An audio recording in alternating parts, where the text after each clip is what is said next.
Good evening, everyone, and welcome. Thanks for joining us tonight. Tonight's webinar is My Business Money Tips for Success. So tonight we have a panel of guests joining us who are from Summit Credit Union and Madison College. So with that, I would like to welcome Amy, Jim, Scott, Jennifer, and Julie will be joining us shortly. Thanks, Kelsey. Welcome, everyone. We're so excited to see you tonight. My name is Amy Crow, and I'm the Financial Education Specialist here at Summit Credit Union. I want to welcome you on behalf of Summit Credit Union and also the Center for Entrepreneurship. We are super excited to host this session tonight, My Money, My Business Money, with our special guests. So thank you so much for dedicating your time tonight. With me tonight is going to be Julie Spitzik. She is one of our VPs of Business Services, as well as Jim Holden. Jim, you want to wave for a sec? So everybody can see who you are. He's also a VP of Business Services here at Summit Credit Union. We have Scott Cole, who's the Entrepreneur in Residence at Madison College's Center for Entrepreneurship. And we have Jenny Hefferon, correct, Jenny? Great, yes. I got a nod on the pronunciation, that's awesome. She's a Madison College student and she's a finalist for the 2020 Madison College Challenge, which she's going to talk with us a little bit about as well. So thank you so much for dedicating your time and efforts today. What we wanted to do first was we wanted to do a quick round robin so that everyone could just introduce themselves and share a little bit about who they are. And so Jenny, would you go first since I ended with you? Absolutely. Thanks, Amy. As Amy mentioned, I'm a student at Madison College. I'm in the cabinet making and millwork program, and I'm in the process of launching a new business called Big Light Solutions. My business specializes in helping people create space at home for what's important, and the business helps people solve problems of how to make the best use of the space, how to select furniture and organizing products, and eventually we'll be building custom built-ins and furniture for people. That is fantastic. Such a super interesting endeavor.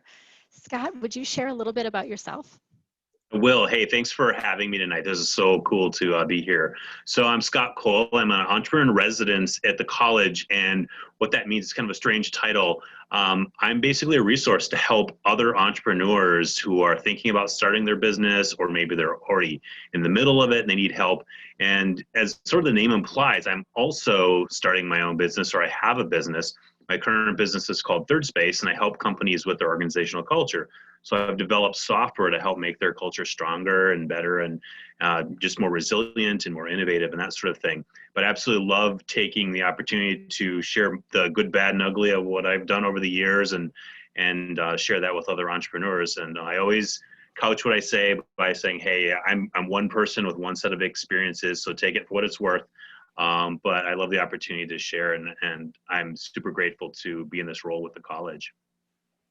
Thank you so much. Jim, would you introduce yourself and just share a little bit about your role at Summit? Sure. I'm Jim Holden, and I've been with Summit for a little over 14 years and been in the industry, financial services industry, for 27 years. And I've been doing commercial lending for a little over 25 years. And have really enjoyed my time with Summit Credit Union.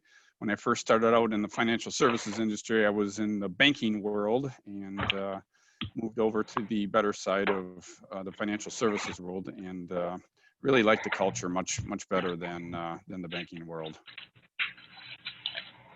Fantastic. Do we have Julie on the line yet? Hopefully. I hear you, Julie. Yes.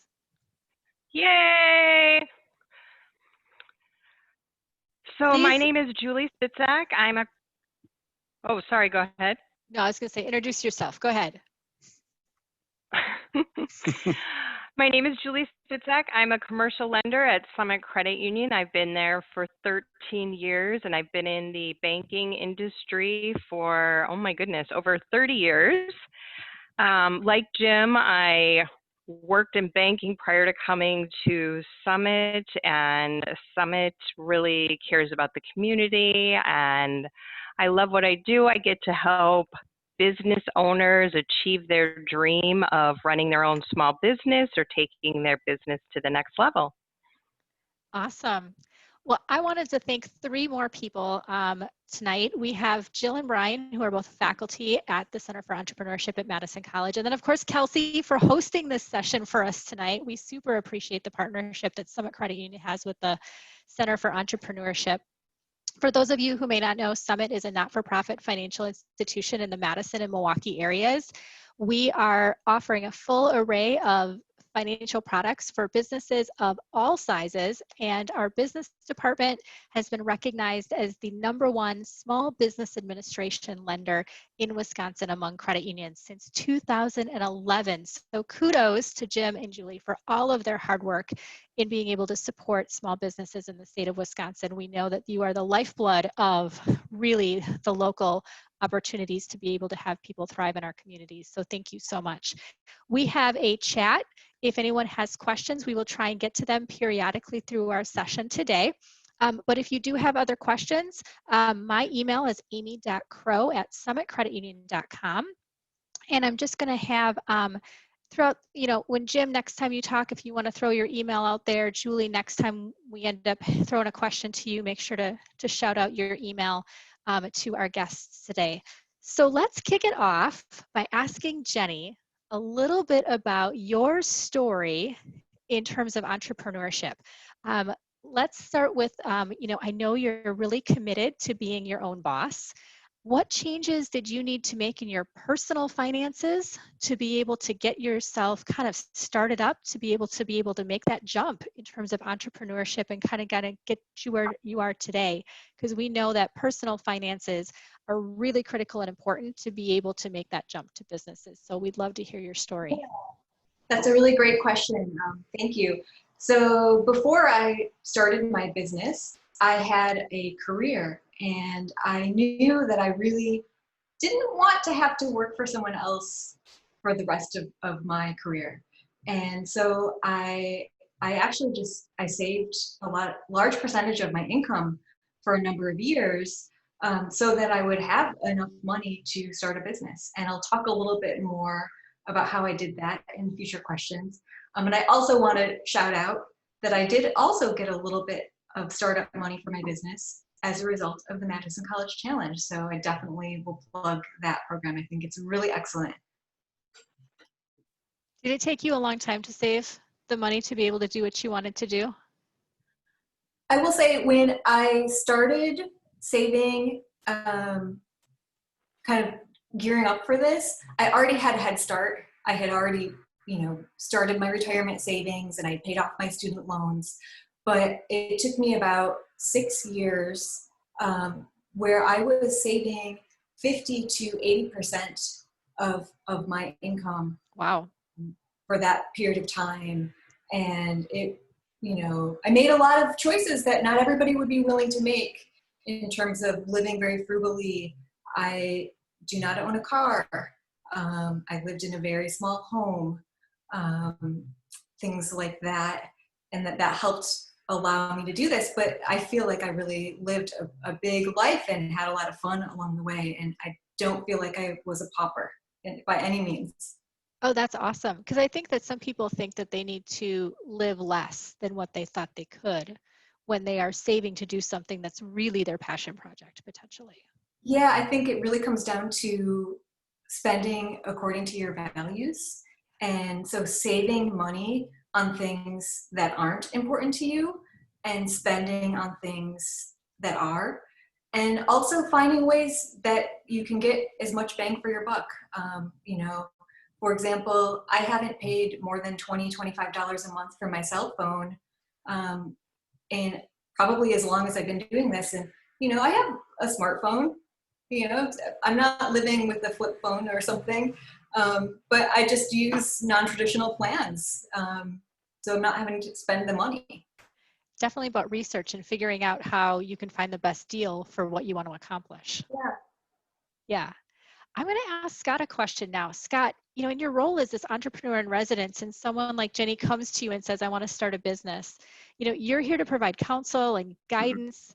What are some of those common questions that you're asking entrepreneurs to kind of get them to where Jenny is, where she's really radically changed her personal finances? What are some questions that you ask somebody who says, "Oh, I got this great idea." Yeah. Soul is really to understand kind of who they are and where they're coming from and kind of where this, this dream of doing the thing that they want to do sort of starts. But we do have to have kind of a reality check of, are they ready to go down the journey? And one of the questions I'll ask them is like, sort of tell me a little bit about your home life. And I am probing a little bit, and it can be somewhat personal, but a lot of times these kind of dreams we have for our businesses, they come from a very personal place inside us.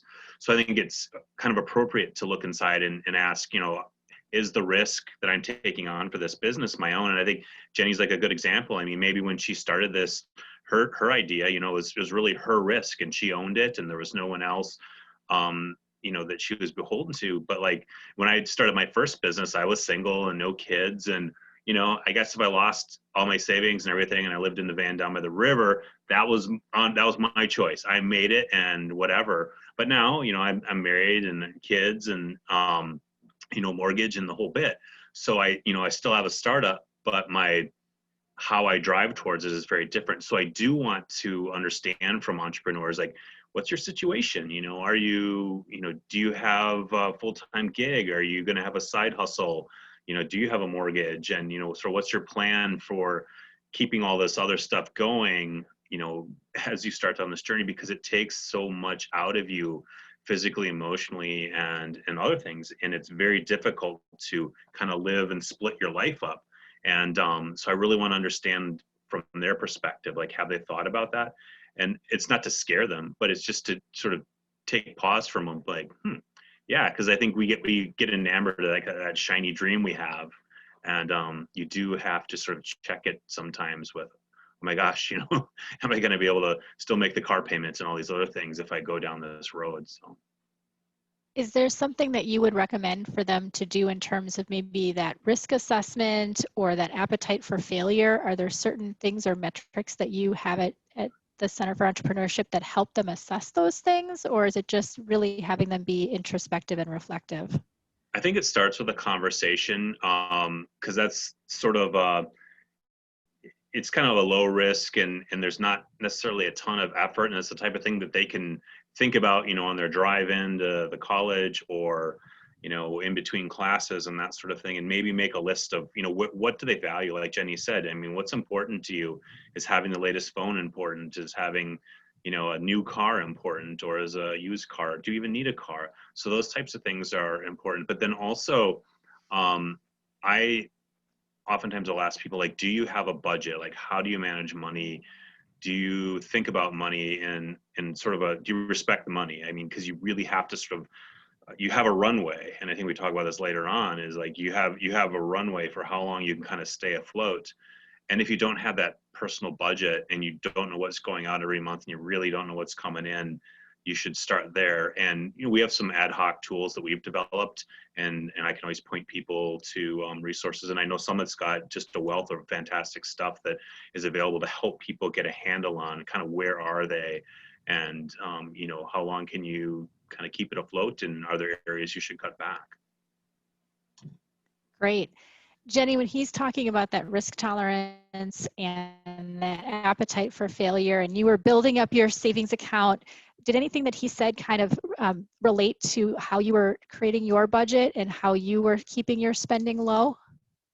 Absolutely.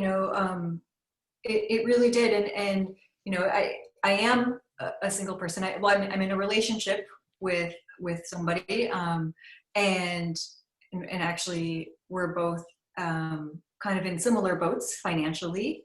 And I think what really inspired me when I got started is I discovered a movement called Financial Independence Retire Early, or the FIRE movement. And if you haven't heard of it, these are people who saved very large percentages of their income and retired, some of them in their 30s or 40s, and had so much money saved that they didn't have to earn any more income. And well, I was not necessarily interested in stopping work. I found it very inspirational that these people had achieved so much financial freedom so young. And so starting in about 2013, which is when I discovered this idea, I started devouring blogs, websites, meetup groups, podcasts on this topic, and I learned a lot of information. And I had been budgeting for a long time, but like, you know, like my fun money was like taking up a very large percentage of my spending, and I realized, like, what would I value more? Would I value, you know, this cute little top that I can buy online, or would I value like being able to work for myself? And so it's making a choice. Anytime you're spending money, you're making a choice and deciding which is most important. And I decided the freedom to start my own business is more important than, you know, whatever fun online shopping thing might have been tempting me at the moment. Well, and you shared with me in some pre-work that we had done before this session that, you know, you also saved for retirement along the way. You didn't stop saving for your retirement. Would you share about how you factored that in? Because that's obviously really important to you while you start a business. But I think for some people out there, they think that they might need to sacrifice that retirement in order to start that business. Honestly, that's part of what helped me get here. You know, I think that kind of part of my strategy for starting a business is that if I don't add another cent to my retirement accounts and give it 10 to 20 years, there should be enough money in there for me when I actually do retire. So actually that was key to letting this happen. I still have lots of, you know, I have enough money to live off of while my business gets off the ground. But I think one of the biggest surprises to me as I started this, you know, I started maxing out my 401k and my traditional IRAs.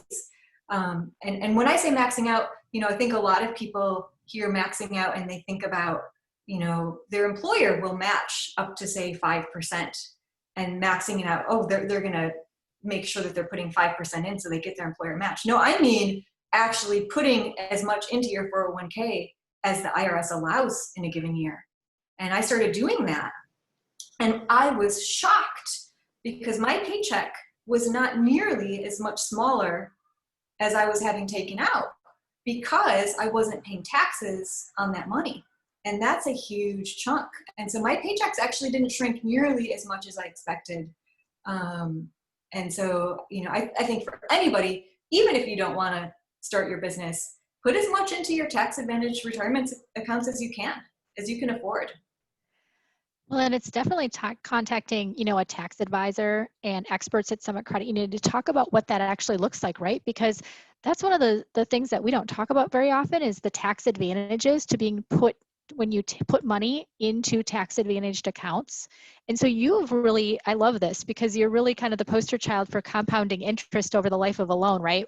We have this scenario at Summit where we say if you spend the first 10 years of your life, of your working life in your early 20s, putting away as much as you possibly can, you didn't contribute another penny for 20 years, you are still going to make more money in retirement than someone who started at the age of 30 and saved through their 30s, through their 40s up until they retired. And that seems kind of like the scenario doesn't quite match in some people's minds, but when you do the math and the calculators, it's true because of compounding interest over the life of the loan. So God bless you, you did it great. That's awesome. And now you're being able to fund your business. So I want to ask Scott, when entrepreneurs are just starting out and they're determining kind of if that hobby is really something that they can make money at, where's that turning point? What does the conversation look like? How do they know that that hobby where maybe they're getting some money distributed into their account because people are writing them checks for doing something has really turned into an LLC or that sole proprietorship? What are those conversations looking like when you have those as an advisor?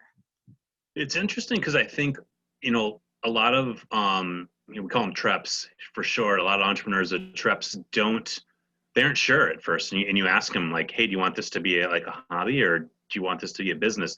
And I think they sort of assume it's going to just naturally go one direction and it's almost as if they're not guiding. And it's like, no, it's a really conscious choice you have to make. And then I think some people almost feel ashamed. They're like, well, yeah, well, I mean, I absolutely want a business. And like, well, there's nothing wrong with just keeping a hobby and maybe make a little bit of money on the side, or maybe just something you love doing. Totally fine.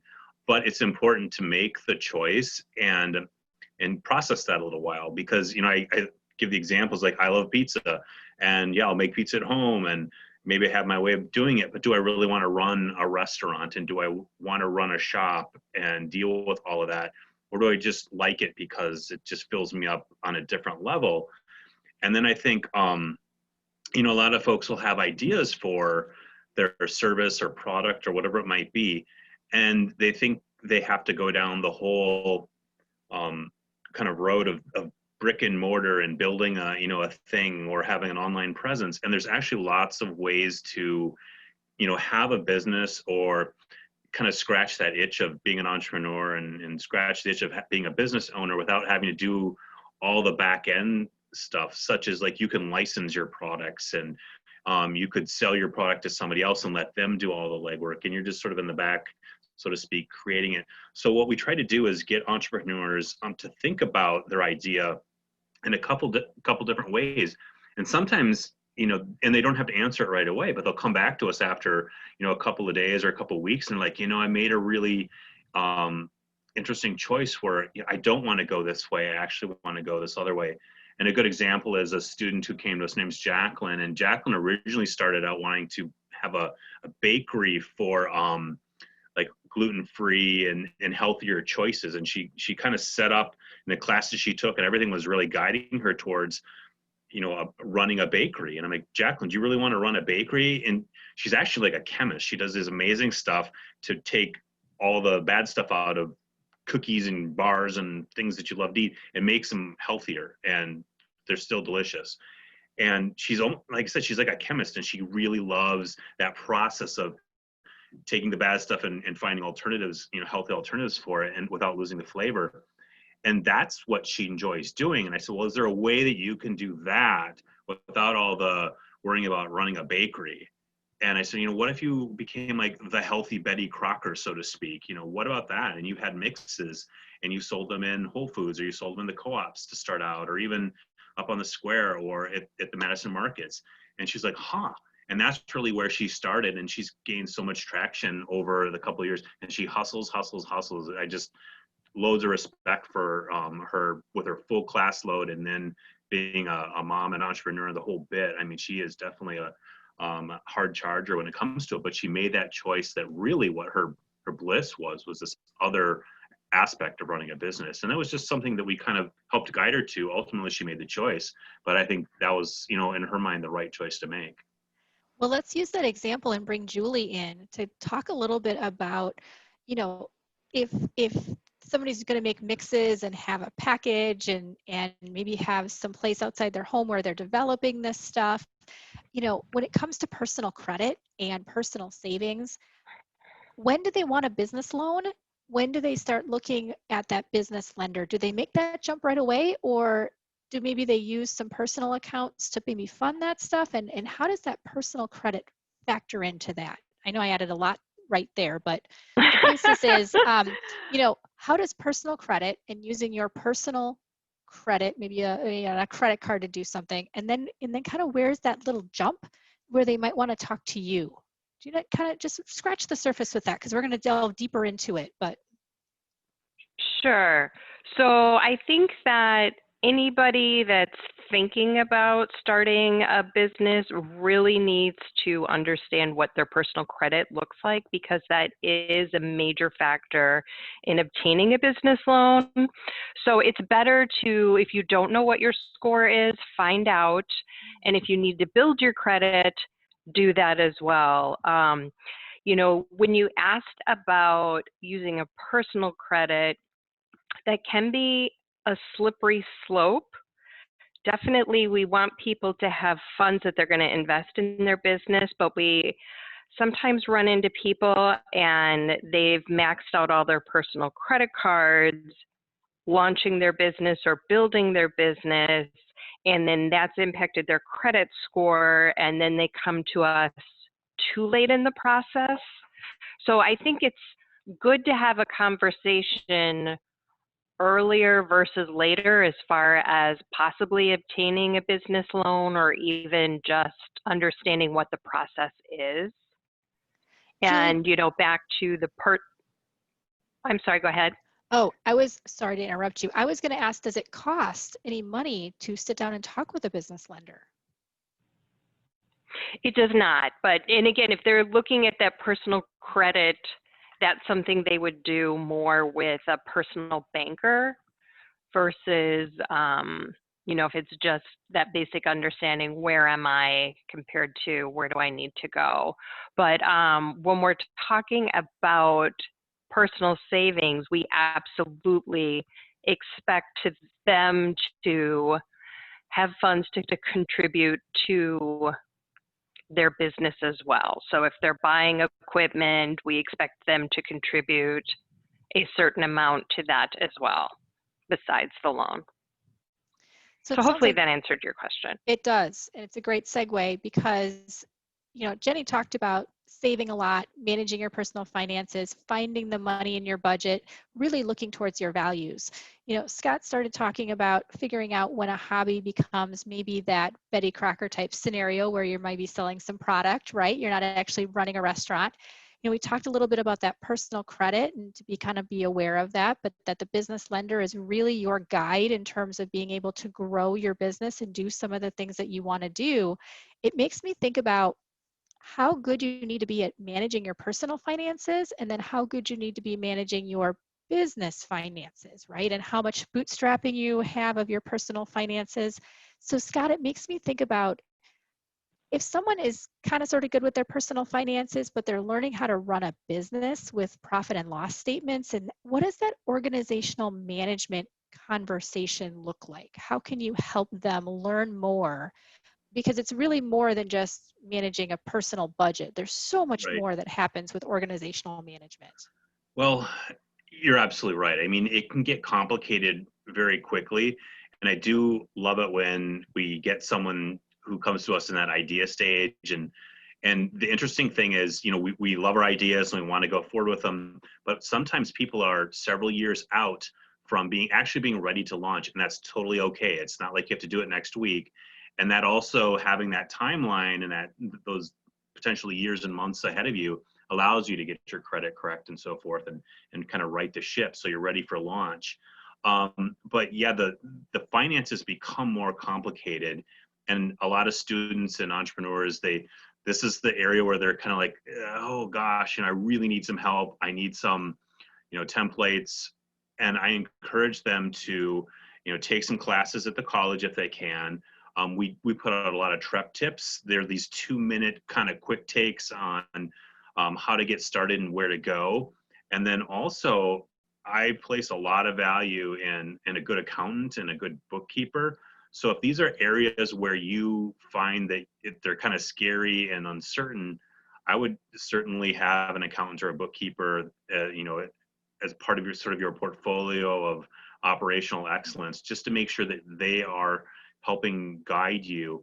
And a good accountant and a good bookkeeper will also help train you along the way. You'll understand your business better. And, I've got a master's in business, but I'll tell you, I can't hold a can to my CPA. I rely on them all the time because they know the laws.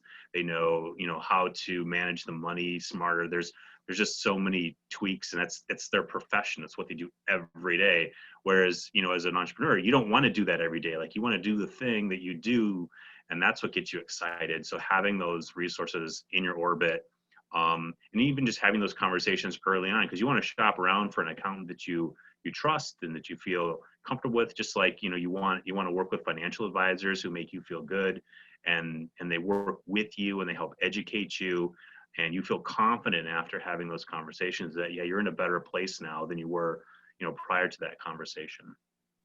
I like that connection there, because at Summit Credit Union, we can talk to people about their personal finances and help them build credit and help them restructure some debt to find savings and different things. We do that for thousands of members every single year, and we do it for free, kind of that financial coaching idea, right? Kind of like you were saying, you need those trusted experts, you need the CPA, you need the bookkeeper.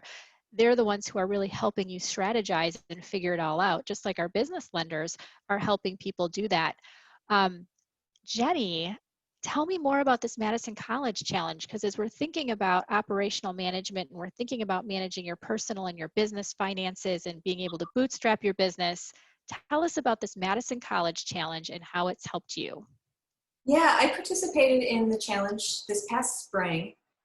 Typically, it's run as a competition, and the different people compete, and the winner gets prize money. But it's a really useful program, and you get a lot of tips and tricks and resources that help you learn to get your business started. One of my favorite parts was doing interviews with my ideal clients to really learn about what they wanted, and how I could benefit and help them with my business. And this year, because of the whole COVID situation, they decided not to run it as a competition. But at the end, we did all give our pitches virtually on Zoom, just like this. And they split the prize money between all the participants who completed. And so I'm really grateful for that. It's allowed me to get my website up and running, and a bunch of other things I needed to get taken care of. So it's really great to have that under my belt. But I would say, even if there weren't any prize money, I would highly recommend it, because the resources and the tools were really helpful, and were not things I had been thinking about. So I highly recommend it to anybody who has the opportunity. Okay, we got to tell, what's the website? Is it live? Scott, do you know? I have it up in email. I have to switch over. Kelsey can put it in chat. So That'd be awesome. Well, yeah, and it's a sign up for it. And Jenny, what's your website for your business if you use the funds to help your website? Sure. Put that in the chat. I'll type it in the chat. Yeah, absolutely. I hope you don't all crash it. That would be the best case scenario, right? New business, right? Okay, hey, Julie, I have a question for you. And Jim, we're going to get to you in just a minute. So when we're talking about, whether it's the prize money for the Madison College Challenge or the money that you've saved, how does, kind of extending your cash reserves as long as possible help a business owner? Because you talked about it just a couple minutes ago about how you don't want to overextend yourself with the credit. Where's the balance in using your savings to be able to manage your business, but then also being able to use credit? Any advice? Oh, definitely. And, where we talk about personally having a budget, the same is true for your business. If you can have projections or at least a budget, the same if you're spending money, really look at those numbers, kind of like what Jenny was saying. She's on some lower cost cell phone plan. Okay, if you need to make purchases, I know plenty of business owners who, are not at the moment, but have started restaurants and think, hey, can I get some used furniture and have an eclectic look versus buying all new or buying used equipment? How can you cut those expenses? And often nobody's going to know if you spent $5,000 or $50 and did a little refurbishing. So just being really smart about how you're spending that money and very cognizant of what your cash flow is. What's the money coming in? What's the money coming out? And that's both with your business and personally as well, because it puts pressure on your business if you have personal bills that you need to pay from your business. So they kind of go hand in hand. Setting yourself and up definitely, having a good bookkeeper, if you don't have the capacity to stay on top of that, is very important. Hire out the resources that you need, right? Absolutely. Yeah. Spend the time and effort into what you do well and hire out what you don't. Jim, I finally have a question for you. I have a couple for you actually, but can you share a little bit about how Summit helps businesses access that capital that is so important to them to either establish that business or grow it? And can you give a couple of examples in either case? Sure. The main product, obviously, to assist people with access to capital or to grow their business is business loans. We're going to fund people to help them, grow if they need to, expansion, whatever.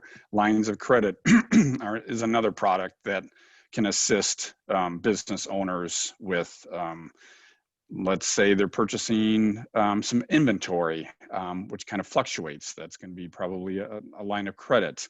But we can also assist them with, as you mentioned earlier, the Small Business Administration. We're the #1 lender in the state and have been for a number of years, and actually one of the top credit unions in the entire country in terms of the number of SBA loans that we do. So we have an SBA administrator on staff, so he facilitates all of those loans. So it makes it much easier for the business owner, our member, to grow. Business credit cards is another example of a product that can assist a business owner establish and actually use that to purchase small items. So again, that's another use of accessing capital. And then we also assist our business owners with WIDA loans, which is the Wisconsin Housing Economic Development Authority, WIBIC. So there's a lot of other secondary sources beyond Summit Credit Union that we can also use to assist and provide supplemental financing. But business loans and lines of credit are really the two main products that help a business access capital and to grow. So how small of a loan do we do? Is that a loaded question? I mean, kind of. We've typically, if they're very small, talking, 2, 3, 4, 5, even up to 10,000. A lot of times we'll probably do, a business credit card. It all kind of depends upon what the need is for that business. So if it's, something that's going to be more equipment purchase related, then we'll probably just do a small term note. But generally, between 5 and 10,000 is kind of where businesses, at least startups, tend to come in and start to need to access some capital. But there isn't a set dollar amount that they come in and want. Obviously, if it's $500 or $1,000, something like that, we're certainly probably going to assist them with like a credit card type of option, which is cheaper, quicker, and so forth. But there's really no set dollar amount. It really kind of depends upon the business owner's situation. So when someone comes and makes an appointment with you, how what should that timeline look like? Like if they meet with you on a Thursday, can they expect to get the money next week? Like, or what does that experience look like? When should someone do that with you? Set that appointment? Sure. It all kind of depends on the complexity of the loan request. But generally, when somebody's going to come in, a member is going to come in and meet with Julie or myself, we will certainly sit down with them and make sure that they have a solid business plan, that they know exactly what they want to accomplish, what are their goals, and make sure that they know, kind of what they're getting into. Because, as Jenny can attest to, it can be a scary time, especially when you do a startup business. And if you put all of your, all your assets into this, it can be risky. And so we want to make sure that we advise, these owners and these members to make sure they know exactly what they're kind of getting into. But, typically, again, it kind of depends upon the type of request. If somebody's coming in and they're looking to, let's say, start up a landscape business, and they need to purchase equipment, and maybe they also need to find a location that they're going to lease. So it's going to take them a little time to probably, gather all that information. But, you're generally looking at anywhere from 2 weeks, to 3 weeks. If it's an SBA related type of loan, that might take a little bit longer with the process. But, and then as if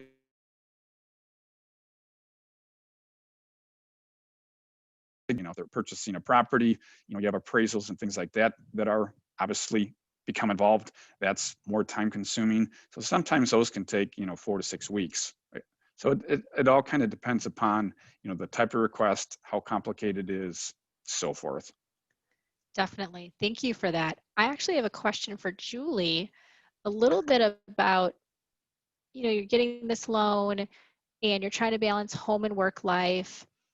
How has Summit streamlined the process for some of the products and services that we have for people who maybe can't work during traditional banking hours, for lack of a better term? How are we adaptive to that as a credit union to be able to serve folks?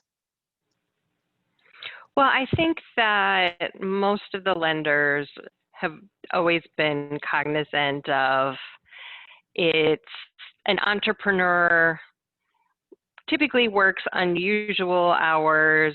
Sometimes they have a day job, doing this as a side hustle. Even if it's their full-time gig, it's not as if they can just, oh, I'm going to, leave and go have a meeting with the banker. So a lot of times I meet people, if they want to meet face-to-face, we'll do it on their lunch hour. If this is something where they have a job and trying to launch something on the side. But most of what we can do, thankfully, with the COVID age, can be done either via email or electronically, starting the whole process. And we have secure links so people can send us their confidential information. And then we just either, again, will arrange a time to have a phone conversation, or we'll have an email conversation depending on what their schedule is and what their needs are. But a lot of times there isn't the need to meet face-to-face, and a lot of entrepreneurs, they're getting back to me late at night when they have free time, whether that's, again, dealing with their family and once their kids go to bed, or whatever their schedule is, just however it works and best for them. Well, and with that, that might be going back and forth through email about what maybe they need to make stronger in their business plan as part of their pitch to getting a loan from you, right? Oh, absolutely. I actually was having that email exchange with someone today who was looking to launch a business, and kind of going through a couple areas where I had questions or needed additional information to fully understand what they're looking for. They probably go through it, I'm sure, at the college, but when we're talking about business plans, we want to know what all those assumptions are that you're using for those numbers. So a lot of times we have a lot of questions if it's not well defined in the plan itself. So you're looking for the business plan, you're looking for personal credit, you're probably looking at some sort of financial statement in the business loan process as well? Correct. Do you ask and tax returns. And tax returns. I was just going to say, and tax returns as well.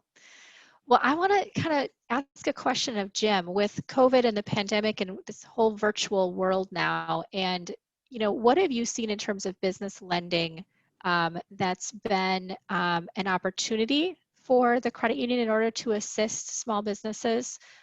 We just wanted to just bring up a conversation about how COVID has affected small business departments at financial institutions and just small business lending in general, or has it not affected it in terms of people wanting to get business loans in response time, or just even, anything with the last, summer of our lives? So Yeah.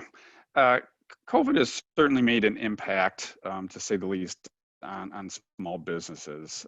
You hear about it every day, unfortunately, and it's certainly a struggle. Now, there's certain types of businesses that have actually done quite well during this pandemic, but there's others, especially in the restaurant, hospitality industries, that it has certainly taken a big hit on those businesses. So, we've tried as much as we can to offer supplemental financing to help them through this time.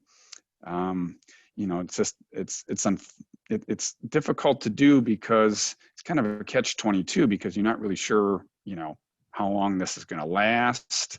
So, it is challenging, to say the least, right now, with COVID and, these businesses that have been impacted, and, trying to help them, through this period of time, and hopefully get back on their feet, sooner than later to, because a lot of these people that have gotten into the restaurants, for example, I mean, this is all they've known. They've, a lot of these people have dreamt to own their own restaurant. And, it's sad to see these people who have put, so much time and effort and energy to getting these businesses going.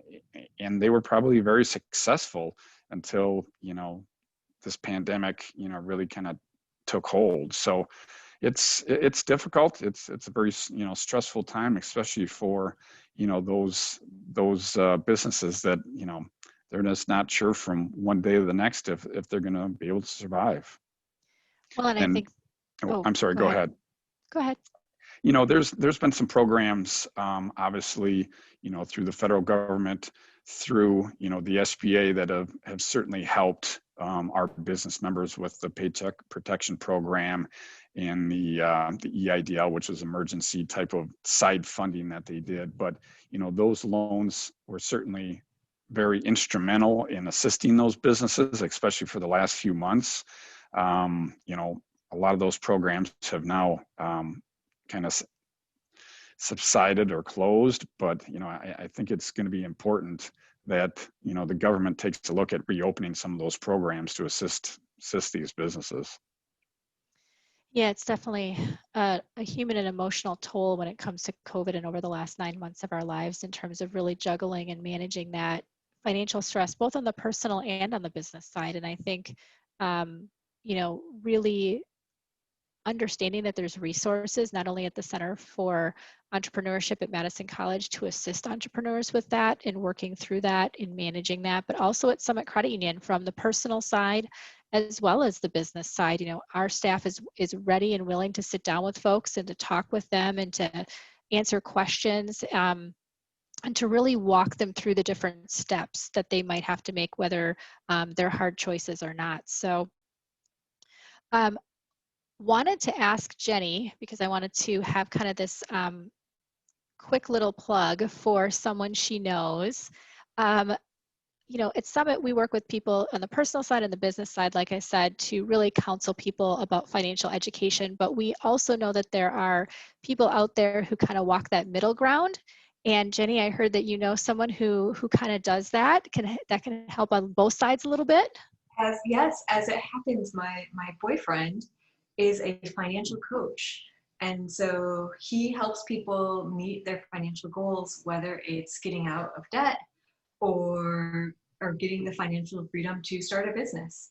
And I'll type his website in the chat, but he's doing some really great stuff as a financial coach and definitely happy to plug in. That's awesome. And it's one of those things where when you are really looking at someone, it is shopping around, it is getting to know them, it is knowing that they're a good fit, that you feel that they're a trusted financial advisor, that they answer your questions, and that I know this is really important for Jim and Julie, that they really feel like they learn as much about the business as possible and about the person to feel like they can help them in as many ways as they possibly can. So what I wanted to do is I wanted to just see if anybody, Julie or Jim or Scott or Jenny, if there was anything as in our conversation this evening that you wanted to kind of use as a wrap-up statement. I'm going to look in the chat while you do that and see if we do have any questions in our chat from anybody. So put it in the chat and we'll address it. But if any one of you would like to kind of do a closing statement, or if we missed anything that you have been dying to share with our group tonight, now's your chance. I guess if you guys don't mind, I'll start quick. Really your business lender should be your partner, basically, with your business. They should be an advisor. They should really provide you with assistance, not in terms of just, helping you with just giving you the loan and then it's done.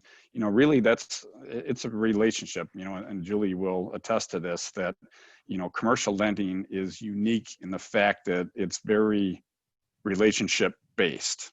And, for people that are starting a business, I think one of the key things is that they feel comfortable with working with that lender.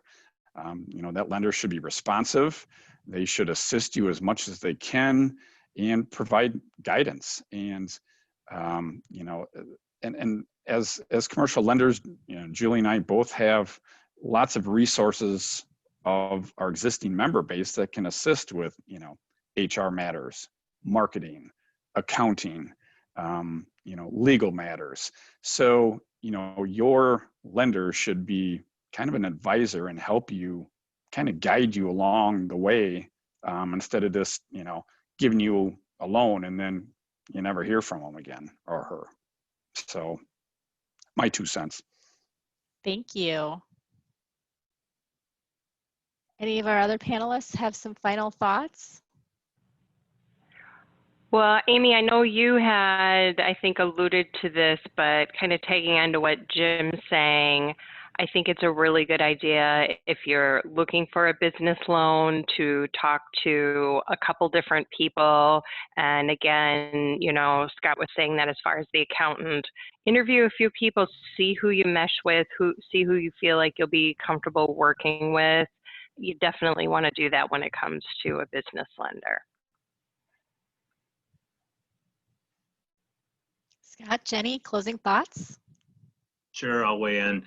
It's starting down the journey of, launching a business. It is scary, but there are so many people in our community who are here to help. Absolutely, Summit's there. I'm a member, and I've been a member at UW Credit Union for 25 years. So I use my business, stuff over at Summit and a lot of personal stuff at UW. And yes, definitely go to, these folks that you trust. I mean, it's a short drive if you want to, and you can go to the drive up now and just kind of discuss and do all your transactions there. Super convenient. And also, the college is here. We're here all the time. It doesn't cost you anything to send us questions, and we're always here to field questions, read business plans, give some counsel when we can. We've got a lot of classes that are free and lunch and learns and so forth. So definitely, if you feel stuck, reach out, because we can help you get unstuck and help you move forward. And there's just so much to do that you don't feel like you're never going to get the thing that you want to do and never have your dream come true, because you can absolutely do it. And there's so much here, and we're really fortunate to have, the credit union and other institutions like the college in our community. So, Jenny, any closing thoughts? Well, I'll just say, that I'm just starting with my business. So I learned on this webinar too. So thank you to all the other panelists.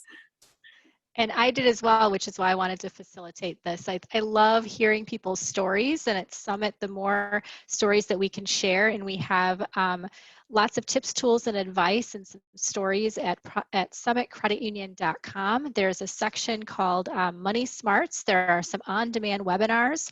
And over in our other section called Blogs and Tools, we have some podcasts. In fact, we do have an interview with a small business owner. She owns a Winnebago named Winnie that she really does a lot of crafting and making and travels around to, not so much anymore, but she does have an online business where she's really featuring other entrepreneurs through her business with this traveling Winnebago. So it's called Rekindled and Company. And so I feature her on a podcast and share her story and share her personal finances and how she brought her business dream to fruition. I think Julie might have helped her in some way, shape, or form, I know. So I did. I made her the loan to turn her Winnebago into that mobile market. Yes, so you can hear that Helped her achieve her dream. Yes. If I remember correctly, she literally brought you an example of what that would look like drawn in a 3D version. No, it was an actual child's toy of a Winnebago that then she showed me. She had it kind of taken apart to demonstrate what it would look like. See, our business lenders, it was awesome. You had a fun day being able to see that in your office. I did. Yes. And that's really what it's about. It's about helping people, reach their passions in life, reach their dreams, figuring out what personal products and services can help them do that, figuring out what business products and services can help them do that, and then finding the resources, whether you're going to the Center for Entrepreneurship website, whether you're going to Summit's website, whether you're listening to podcasts or looking at videos, or looking and asking what other entrepreneurs are doing through the Center for Entrepreneurship in Residence, or connecting with folks like Jenny. So I'm looking in the chat and I don't see anything, but Kelsey, I want to bring you in for just a second. Are there any chats that I have, or questions that I've missed in the chat? I do not see any. No, I don't. Okay. Well, Scott, Jenny, Julie, Jim, thank you so much for lending your time tonight and your expertise and your passion for being able to help people in the entrepreneurial space. It's greatly appreciated. Kelsey, thank you so much for hosting Summit's partnership with the Madison College Center for Entrepreneurship. We so appreciate your time. I know we've put a lot of emails in the chat. I know we have been doing that. So, Kelsey, any closing thoughts before we end? I don't think so. Thanks, Amy, and all the rest of our finalists for sharing tips on money success tonight. And thanks to everyone who joined us. If anybody has a question or thinks of a question, feel free to reach out to the Entrepreneurship Center or our friends at Summit. Emails are listed in the chat, as Amy said. So we at the Entrepreneurship Center look forward to our continued partnership with Summit Credit Union, and we look forward to supporting Madison College and Madison area entrepreneurs. So thanks for joining us again, and we hope to see you at future webinars, and I hope all of you have a great rest of your night. Thank you. Thanks, everyone. Have a good day. Thanks, everyone.